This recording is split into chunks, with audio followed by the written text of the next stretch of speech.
বাইতুল মামুর, সেই বাইতুল মামুরের ঠিক নিচে পবিত্র কাবা শরীফ হযরত ইব্রাহিম আলাইহিস সালাতু ওয়াস সালামের এবং তার পুত্র হযরত ইসমাঈল আলাইহিস সালাতু ওয়াস সালামের এই গর্বে বানাইছে।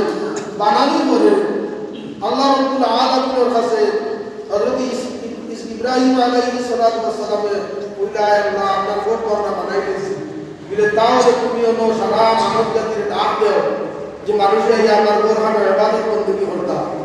ও হযরত ইব্রাহিম আলাইহিস সালামের উল্লাহ আল্লাহ আপনি মানুষ ডাক দিলাম আমার মুরিদ দান করো, আমরা ডাক দিলাম কিবা দেখা তোমায় মুরিদ তো আওয়াজ করে বেশা মানুষের আওয়াজ হয়ে যায় না।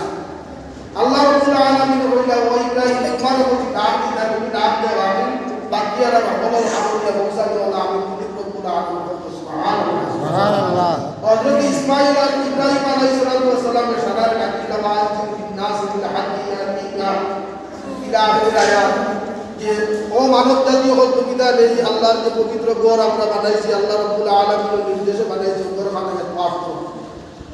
এই আওয়াজ যখন হযরত ইব্রাহিম আলাইহিস সালাম এই আওয়াজটা দিলাম তখন সমস্ত মানব জাতি ওই সময় যে সময় মানুষ আসলা এবং রুহানি জগত মানবে আরওয়াহ যত মানুষ আসলা রুহ আসলো সমস্ত রুহ জগতে এই আওয়াজটা উঠছে যে আল্লাহর ঘর দোয়া করার লাগি আল্লাহ নাম দিছেন। তখন অনেক রুহ লাব্বাইক লাব্বাইক করে দোয়া করছে। ও যে রুহানি জগত আমরা যারা লাব্বাইক যে দোয়াবার কইছি ওবার আল্লাহ রাব্বুল আলামিনের মকদ্দর আপনার নেকিয়া করে আপনি আল্লাহর বাড়িতে জায়গা করে দিবেন সুবহানাল্লাহ। আর এই বাণীর মধ্যে যদি আমরা পড়ে থাকি না তাহলে আমরা অনেক ধন্যবাদ রয়েছে কিন্তু আমরা মকদ্দর মানে না আমরা এটা পারেন না। তবে এই মকদ্দর মানাখান আমরা আফসোস করা দরকার, আল্লাহর কাছে পূজা দরকার।